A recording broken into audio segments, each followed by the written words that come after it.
In 2018, RadNet Imaging and Memorial Care formed a joint venture for outpatient imaging services in Orange County. This joint venture comprises of over 30 outpatient radiology centers. The new name for the joint venture is Wave Imaging. Most recently, they added Orange County Diagnostics, or OCD, Laguna Woods, to their family of centers. The new name for the Laguna Woods location right down the street is now called Wave Imaging Laguna Woods. Today I have Dr. Gary Levine, Medical Director of Memorial Care Breast Centers. Thank you for joining us. Thanks for having me. So let's talk a little bit about the collaboration that is between RadNet, Orange County Diagnostics, and Memorial Care.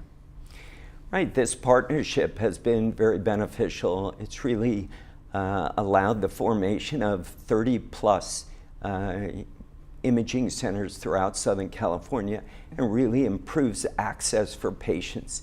They now have a lot of choices in terms of convenient options to obtain imaging.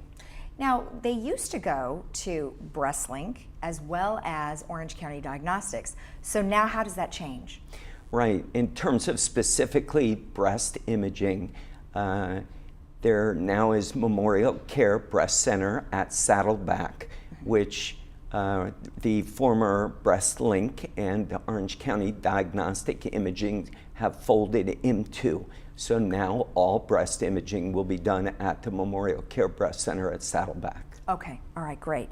And then, so now where they're going for the mammograms and breast ultrasounds is at that one location? Correct, on the Health Center Drive on the Saddleback Medical Center campus. Okay, great. And what about the new technology that is here now, which the Memorial Breast Center is offering? We've got mammography that's using 3D imaging and tomosynthesis, is that right? Correct. Yeah, really, this is the new standard in mammography. It's called 3D tomosynthesis. Our radiologists were involved in the development and the research and testing behind tomosynthesis, and it really is the new generation of mammography. Okay. The technology involves multiple projection images of the breast from varying angles. Those projection images are compounded into a three-dimensional representation of the breast. So now the radiologist can look through the breast at 1 millimeter intervals to find a breast cancer that otherwise might be hidden within dense breast tissue. Okay, and has that been around a while? We did the original research back in 2009, 2010, but it's now starting to be available at breast centers throughout the country. We, again, are leaders in that field. Okay, and what if somebody has a breast implant? How does that change? So implant imaging isn't affected by tomosynthesis, so we can now see around the implant, make sure that we identify all of the breast tissue, and we're able to search through that breast tissue to potentially find an abnormality that otherwise would be obscured. Is that something that's just automatically done now, that kind of technology? We use 3D tomosynthesis more and more. It's most beneficial for women with dense breasts. Okay. Women with fatty breasts can still have the traditional 2D mammogram, and it's highly sensitive and effective. Okay, great. And then how important is it for women to have yearly mammograms? So the idea behind mammographic screening is to be able to detect breast cancer early before it's palpable and would be found by the patient or her physician on clinical exam. And the research has shown that if we can find breast cancer early when it's non-palpable, it's an extremely curable disease, usually with limited surgery.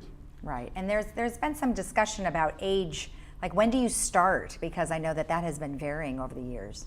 So it used to be that we recommended a baseline mammogram at age 35 and annual mammography after age 40. Now the baseline study has really been moved to 40. Some patients may elect not to start screening until they're 50, but we do recommend starting at age 40 and having annual mammography afterwards. It's an important statistic that 25% of the breast cancer we diagnose are in women under the age of 50. So it makes no sense to us to wait to begin screening till after age 50. Is there any particular age of when you stop having mammograms? So really it has to do with the patient's physical status. Okay. And if they have a likelihood of living an additional 5 to 7 years, we recommend that they continue mammographic screening.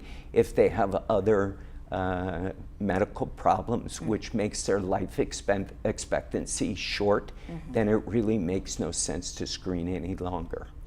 Is there anything else that you'd like to add to tell our viewers? You know, the fact is that we have no way of reliably preventing breast cancer from occurring still. The key to surviving breast cancer is early detection, and the best manner to detect breast cancer early is through regular mammographic screening. Right. We encourage patients to come in once a year for their routine exam. We have a very easily accessible facility with ample parking, the latest technology, and we have dedicated breast radiologists. These radiologists aren't reading a CAT scan of the brain in the morning and then an x-ray of the knee and then fitting in a mammogram. Our breast radiologists are dedicated breast radiologists. They've had subspecialty training and experience, and that's all we do, and we do it better. Okay, well, thank you very much for the information. You're welcome. I appreciate it, and congratulations on the collaboration. Thank you. All right. Transportation is still provided for Laguna Woods residents by taking the East Bus to reach the medical center on Paseo de Valencia. And you can also use Plan a Ride, which is available from 8 a.m. to 9 a.m. or 5 p.m. to 10:30 p.m. weekends and holidays. For more information, call 949-597-4659 or email them at ride@vmsinc.org. Thank you for joining us.